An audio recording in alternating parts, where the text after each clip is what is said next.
Giniling burger with gravy sauce. Come on, let's cook!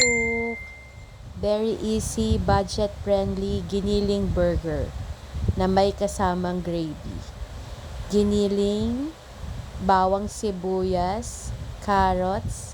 Tinimplahan ko po siya ng pepper, magic sarap, garlic powder, and konting harina po.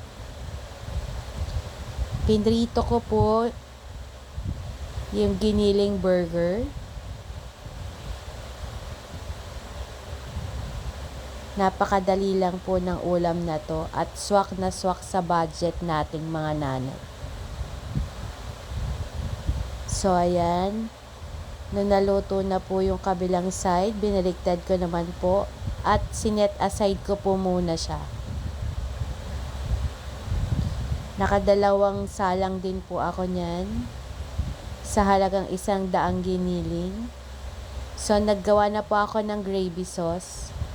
So nilusaw ko lang po yung butter sa kawali.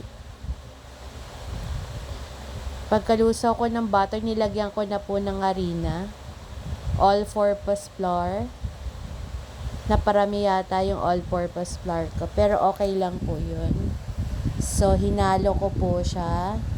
Tapos nung nahalo ko na siya, nilagyan ko po siya ng water. Pakonti-konti po hanggang sa malusaw yung all-purpose flour sa butter. Haluin lang po mabuti. And then dagdagan ng tubig hanggang maging malapot na water na yung So ayan po, haluin lang. Gumamit na po ako ng wire whisk para lalong mawala yung buo-buo. So ayan po, tinimplahan ko na rin siya ng konti pang paminta at konting garlic powder. Nilagyan ko rin siya ng 1 chicken cubes po. Ayan, haluin lang po ng mahaluin hanggang lumapot po. And then lagyan po ng konting toyo para magkulay brown lang.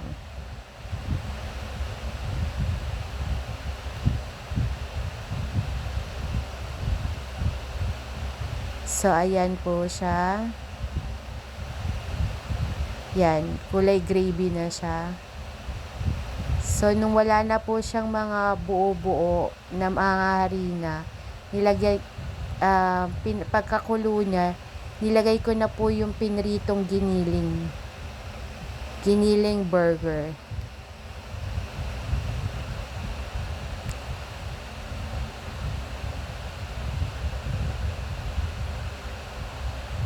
Napakasarap ng gravy. So ayan po yung giniling burger. Haluin lang mabuti. And then pagkahalo po, pinakulo ko po siya ulit ng for about mga 3 minutes. And almost done.